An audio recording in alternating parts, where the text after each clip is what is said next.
And our first speaker this session, which is going to be very exciting, is Omer Revah. He's going to tell us about the future, how one can take neurons and put them.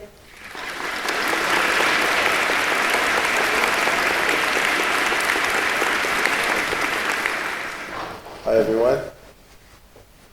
Good. Hope you can hear me. I'm very happy to be here, and hopefully more people will join.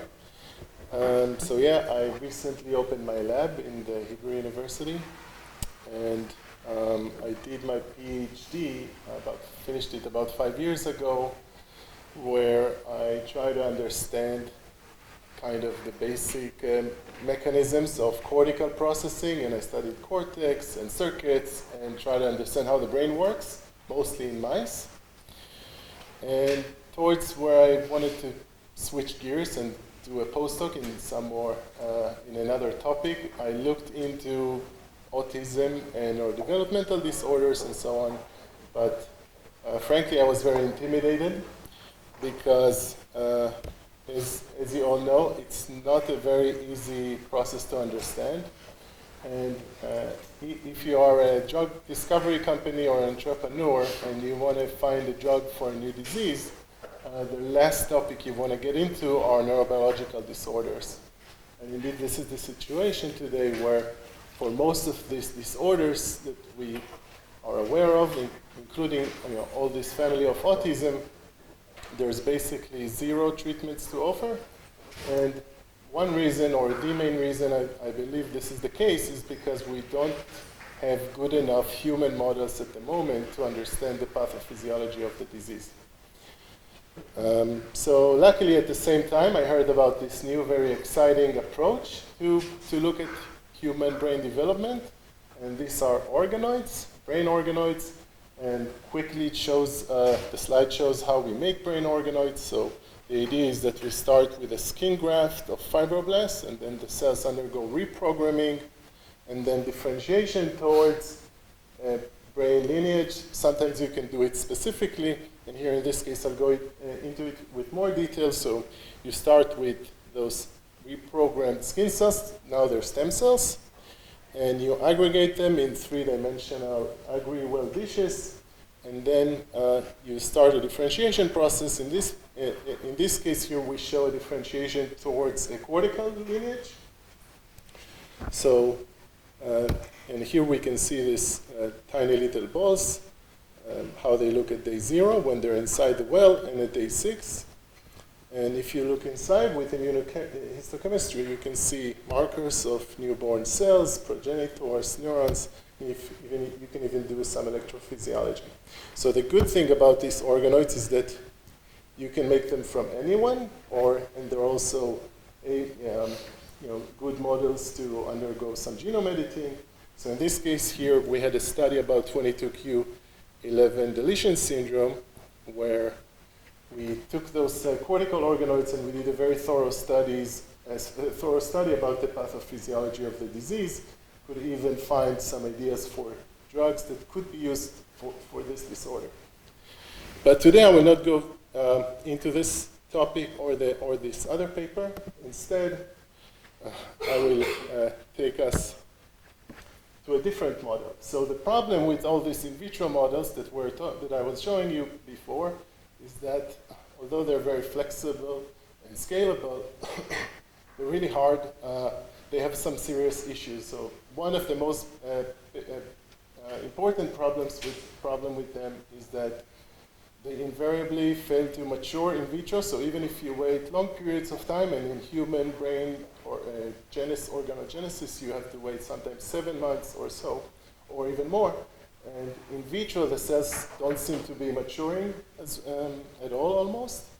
And that's a problem. And also, when we think about brain, it also has other cell types, including glia and vascularization, and it connects with other brain regions. And all of these things we cannot capture in the dish. So with this in mind, we decided to go on and transplant these brain organoids. So again, we start with the same process. We go with stem cells. We make them into little small human cortical organoids. shown here. But then we transplant them into the brain of newborn rats. And these are immunodeficient animals, so they don't absorb the tissue. And here you can see after 2 months, this is an MRI image. You can see this white thing here, delineated by the orange. By orange is this human cortical organoid, but now transplanted, so it's called THCO. And here you can see that this was reproducible across 10 different iPS-induced pluripotent stem cell lines, so this method is also scalable. It's actually, once you get everything right, it's kind of easier because after a few weeks in vitro, you move the organoids into an animal, and then you only have to take care of the animal. One of the first things we noticed in these transplants is that the grafts grow dramatically fast. After a few months, they can multiply their volume by even 5 or 10-fold.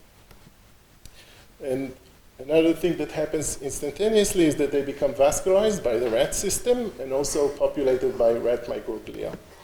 And these are just a few images here. Here you can see vascularization around the graft, here and here, and inside the graft. And these are microglia that are populating the graft. Sorry, the graft.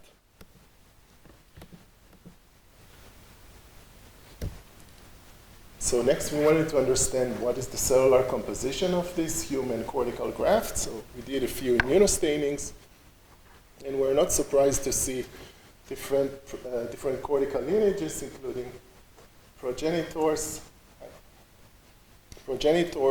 neurons, astrocytes, and oligodendrocytes. Again, the microglia were not from a human origin. Sorry. Then we wanted to look at the composition of these transplants with single cell resolution. So what we did, we took grafts, we dissociated them, and then used the 10x genomics platform. So basically, we get a bunch of cells, and we know which gene each cell expresses. Right? This is already a famous method. And we threw out all the rat cells, so you're only seeing human cells. Sorry. Then the main classes that we're able to observe are astrocytes, oligodendrocytes, hard to see here, hard to see my cursor. In green, these are oligodendrocyte precursor cells, and myelinating oligodendrocytes. And this big cloud are all glutamatergic excitatory neurons. And if we compare this to organoids that were grown only in vitro for the same amount of time, we mainly see the same populations of cells, a little bit different in proportions. We have a little bit too many astrocytes in vitro, and the glutamatergic neuron cluster looks more crushed and less separated. And there's also a strange population of inhibitory cells that shouldn't be there, because the inhibitory cells are not generated in the cortex, generated somewhere else, and they migrate. So, but more or less the situation was kind of similar. If we looked more closely, we wanted to see what kind of cells do this glutamatergic neuron cluster is representing, because we see different subtypes. So we try to map each cluster to a cluster that was obtained from an adult mature cortex. And as you can see, this was a very happy moment for us, because we saw that those clusters seem to be matching almost 1-to-1. Thank you. So I was coughing, and now it's becoming too much, yeah. So basically, the clusters seem to be clustering mapping almost 1-to-1 to the clusters of the adult human cortex. And this was one of the happy moments of the project. If we try to do the same approach, but with the in vitro grown organoids, we couldn't see same results. So basically, they seem to be less refined into those cortical subtypes, right? And this just shows this here. But we wanted to look at more functionally and morphologically onto the differences between in vitro grown and in vivo grown cells. And you can see here that the in vivo grown cells are they start to look like actual real pyramidal human neurons and less like what we're used to see from in vitro grown organoids. And the gene ontology showed very similar pattern, upregulation of genes that are associated with neuronal maturation. And we could quantify this also. We saw a change in the resting memory potential where the cells seem to be becoming electrophysiologically mature, super hyperpolarized, able to fire repetitively with a maximum firing rate that is more close to what we're used to see from adult cells. And maybe this I can skip. So we wanted to take this system now and see whether we can use it to model a disease. And we focused on Timothy syndrome. It's a very rare but very severe kind of genetically caused developmental disorder, also associated with autism.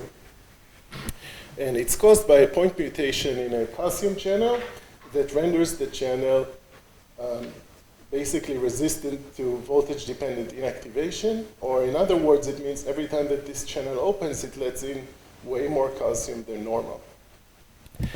And when we transplanted organoids derived from these patients, we saw that their neurons seem to be much, much more smaller. Their dendrites were smaller. Actually, their soma bodies seem to be bigger. And this is just a comparison of how we do this analysis. Here you can see that we can see these differences. This are all the control-grown pyramidal cells. This is a Scholl analysis that looks at the span of the dendrites. So you can see the control cells are spanning wide. The Timothy syndrome cells are sort of their dendrites are collapsed. And if we repeat this experiment in vitro, we can't see any of these features. So these are features associated with maturation that we couldn't detect in vitro. Another feature that was very interesting was this dendritic spines, which are the points of communication between neurons, between excitatory neurons, at least. And we could see that in Timothy syndrome, there were just too many spines, and this was a good example. We had cells that had so many spines that they couldn't be detected on the microscope. And further, we even looked at electrophysiologically and saw similar things. Changes in excitability, changes in spike shape, and changes in the calcium spike shape, and so on. So together, we think that this is a great platform for doing disease modeling. And here you can see just an example of different cells.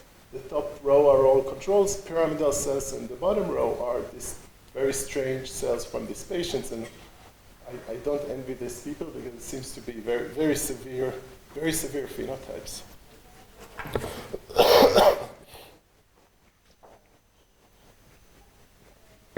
Yeah. So now for the second part, I see that I have a few minutes, so I'll try to do it super fast.